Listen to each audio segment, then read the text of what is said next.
उन्होंने कहा कि चुनाव का वक्त है, आप किसको वोट दीजिए नहीं दीजिए। हम वोट की चर्चा करने नहीं आए, जिसको मन है उसको वोट दीजिए।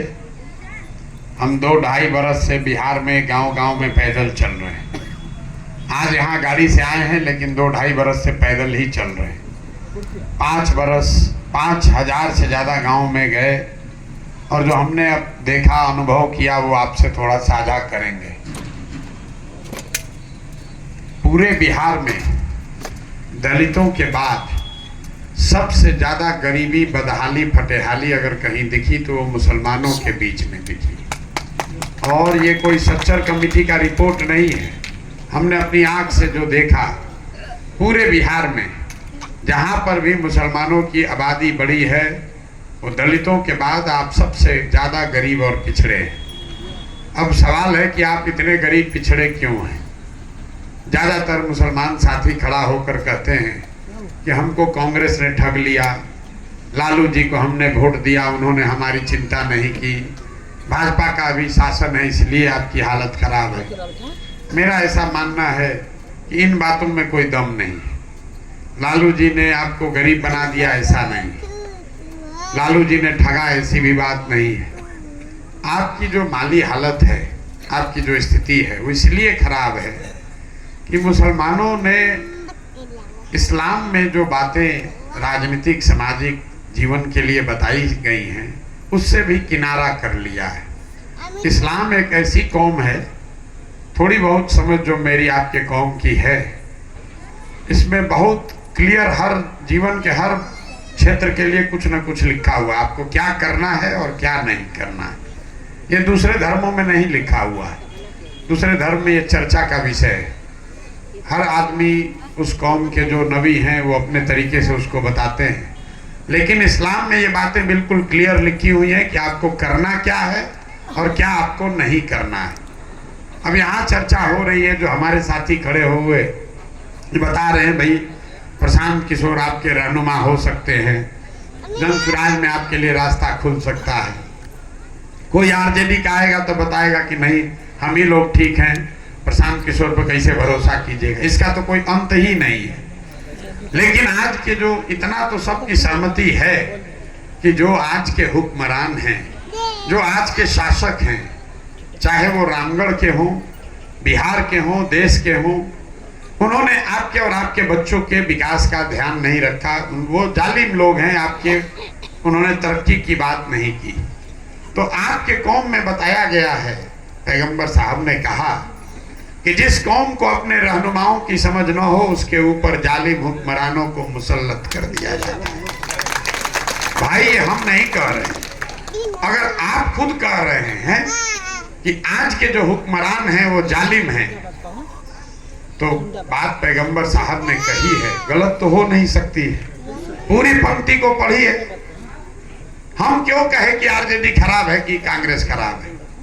अगर आज के हुक्मरान जालिम हैं तो कहीं न कहीं आपसे अपने रहनुमाओं को चुनने में गलती हुई है, तभी आपकी ये दुर्दशा हुई है। आप यहाँ बैठे हैं, आपको चुनाव की चिंता है, आप ये चर्चा करने आए हैं, सोच रहे हैं कौन जीतेगा कौन हारेगा। आपको लालू यादव की चिंता है, आपको जनसुराज की चिंता है, भाजपा की चिंता है। मेरे भाई, मुसलमानों के लिए हदीस में ये लिखा गया कि हर मुसलमान का ये फर्ज है कि वो अपने बच्चों के साथ इंसाफ करे। आपका ये फर्ज है कि आप अपने बच्चों को अच्छा नाम दें, उसकी तालीम तरबियत करें, उसकी परवरिश करें।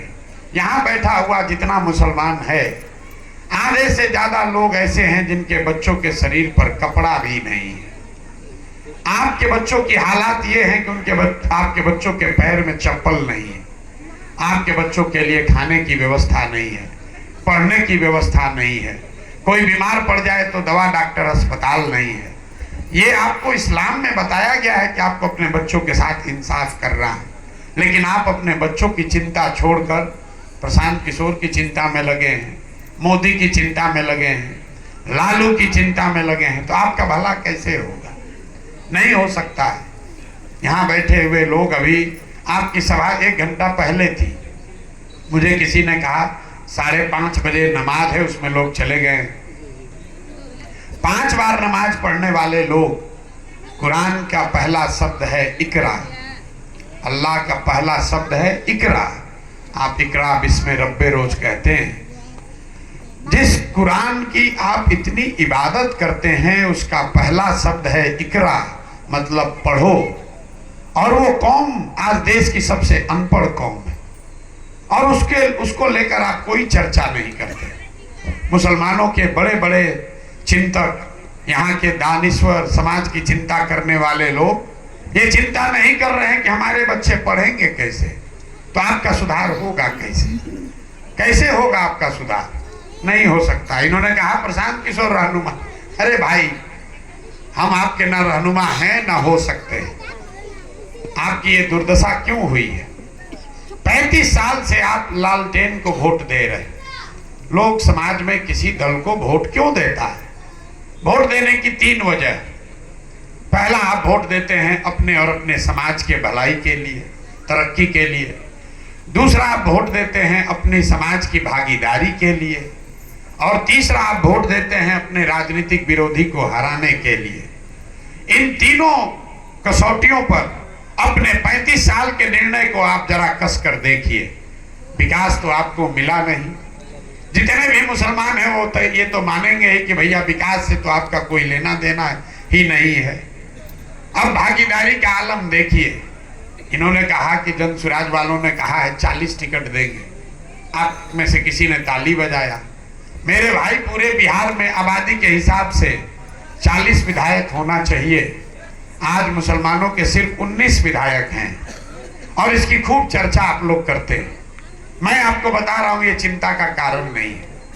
आपके 19 विधायक इसलिए हैं कि जिन दलों के साथ आप काम करते हैं, जिन दलों के साथ आप राजनीति करते हैं, उन्होंने आपको टिकट नहीं दिया।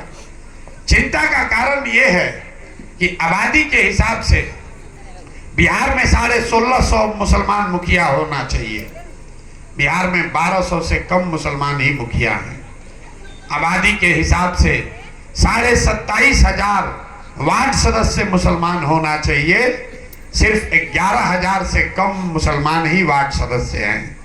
अब जितने लोग आप आए हैं, आप हमको सोचकर बता दीजिए कि भाई विधायकी में तो टिकट राजद ने नहीं दिया, कांग्रेस ने नहीं दिया, आपको मुखिया बनने से किसने रोका? आपको वार्ड सदस्य बनने से किसने रोका?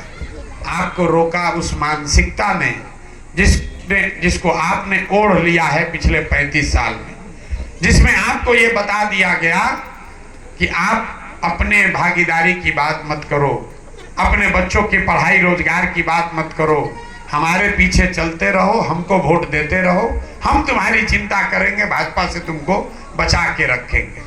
तब चलिए इसी को देख लीजिए कि भाजपा से आप कितना बचे हैं।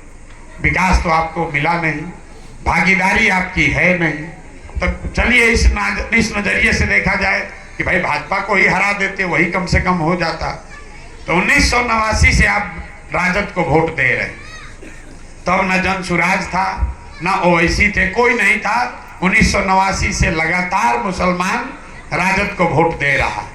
1989 में भाजपा का बिहार में 0 सांसद था, 0, और देश में 2। देश में आज भाजपा के 240 सांसद हैं, बिहार में उनके और उनके गठबंधन का 30 से ज्यादा। तो आप बताइए, आपको विकास मिला नहीं, भागीदारी मिली नहीं, भाजपा को आप हरा पाए नहीं, तो आपको ये अपना निर्णय बदलना चाहिए कि नहीं बदलना चाहिए? और अगर आप नहीं बदलते हैं तो आप ये कहिएगा अगर बदल भी लें तो आगे का रास्ता नहीं दिख रहा है, क्या करें? अगर इनको न दे तो क्या करें? मुसलमानों की ये बड़ी चिंता है कि मान लीजिए हमको समझ में तो आ रहा है कि राजद वाले हमारी चिंता नहीं कर रहे, तो हम ये न करें तो क्या करें? तो प्रशांत किशोर की बात सुनने से नहीं होगा। आपके कौम में ये बात बताई गई कि जब आगे का रास्ता न दिखे तो बेशक मशवरे में खैर है। तो ये मशवरे की का समय, मशवरे की चिंता, मशवरे की जरूरत इसलिए है कि जिस देश में आपके पूर्वजों ने जिस देश की आजादी में खून पसीना बहाया है, उस देश के पार्लियामेंट में आपके खिलाफ, आपके बच्चों के खिलाफ कानून बनता है और आप असहाय फील करते हैं, आपको कोई बचाने वाला नहीं, आपको मशवरे की जरूरत इसलिए है कि जिसको आपने हराने की कोशिश की वो तो आपको परेशान कर ही रहा है। जिसको जिताने के लिए पूरे देश में 10 करोड़ मुसलमानों ने वोट दिया, जब आपके बच्चों के को रोड पर मार दिया जाता है, कोई उत्तर प्रदेश में आपके गरीब के घर पर बुलडोजर चला देता है, तो जिन लोगों को 10 करोड़ मुसलमानों ने वोट दिया है वो भी आपके लिए आवाज नहीं उठाता है। इसलिए आपको मशवरे की जरूरत है। तो प्रशांत किशोर को वोट दीजिएगा, जनसुराज को वोट दीजिएगा, उससे आपका मसला नहीं सुलझेगा। आप यहाँ जनसुराज का विधायक अगर जिता दीजिएगा, उससे क्या हो जाएगा? उससे आपके मसाइल खत्म नहीं होंगे, उससे आपकी तरक्की नहीं होगी। प्रशांत किशोर आपको गरीबी से नहीं निकाल सकते हैं। गरीबी से अगर निकलना है, इस परेशानी से निकलना है, तो आपको जद्दोजहद के लिए तैयार होना पड़ेगा।